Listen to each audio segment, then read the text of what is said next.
इस वक्त मेरे हाथ में 62 रुपए है। ये 50 रुपए का नोट है, ये 10 रुपए का नोट है और साथ में ये 2 रुपए का सिक्का।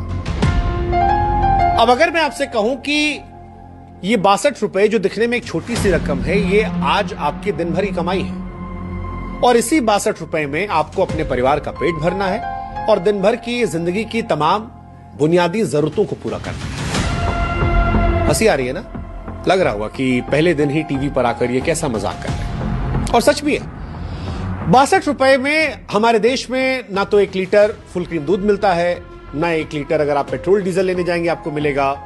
अगर आप 1 किलो दाल लेने जाएं तो भी नहीं मिलेगी, 1 दर्जन अंडा नहीं मिलेगा।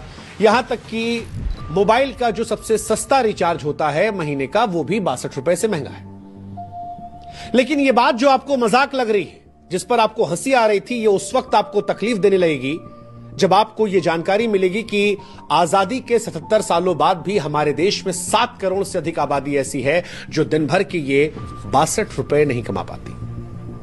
7 करोड़ भाई साहब, और 7 करोड़ का मतलब है ब्रिटेन जैसे पूरे देश की आबादी भारत में ऐसी है जो हर रोज गरीबी में संघर्ष कर रही है, 62 रुपए के लिए संघर्ष कर रही है। दरअसल हमारे देश में शुरुआत से ही गलत सोच रही है। हमारे देश में एक धारणा है कि गरीब पैदा होना गुनाह नहीं है भाई साहब, गरीब मरना गुनाह है। अरे ठीक है, यह बात सच है कि कुछ लोग अपनी मेहनत, अपनी लगन से अपने हालात को बदल लेते हैं, लेकिन अधिकतर ऐसा नहीं होता। भारत में गरीबी की जड़ें इतनी गहरी हैं कि मेहनत कई बार अकेले काफी नहीं होती है, सपनों को तोड़ देती है। लाखों लोग ऐसे इस देश में हैं जो हर रोज मजदूरी करते हैं, रिक्शा चलाते हैं, सड़कों पर सामान बेचते हैं, लेकिन उनकी जिंदगी नहीं बदलती है। क्यों? सिस्टम ऐसा बना। शिक्षा, स्वास्थ्य, रोजगार के समान अवसर नहीं है। इन अवसरों तक उन गरीबों की पहुंच ही नहीं है। और जब वही गरीब मर जाता है तो कहा जाता है अरे यार उसने कोशिश नहीं की होगी। आज कचहरी में हम ये कह रहे हैं कि ये सोच खतरनाक है। ये समाज में भ्रम पैदा करती है कि गरीब अपनी बदहाली के लिए खुद जिम्मेदार है, जबकि हकीकत में सिस्टम की नाकामी और असमानता उसे मौका नहीं देती। आज सवाल यह होना चाहिए कि भारत की जीडीपी अगर समुद्र में उठती बड़ी बड़ी लहरों की तरह है, तो ये लहरें सभी नावों को एक साथ क्यों नहीं ऊपर उठा रही?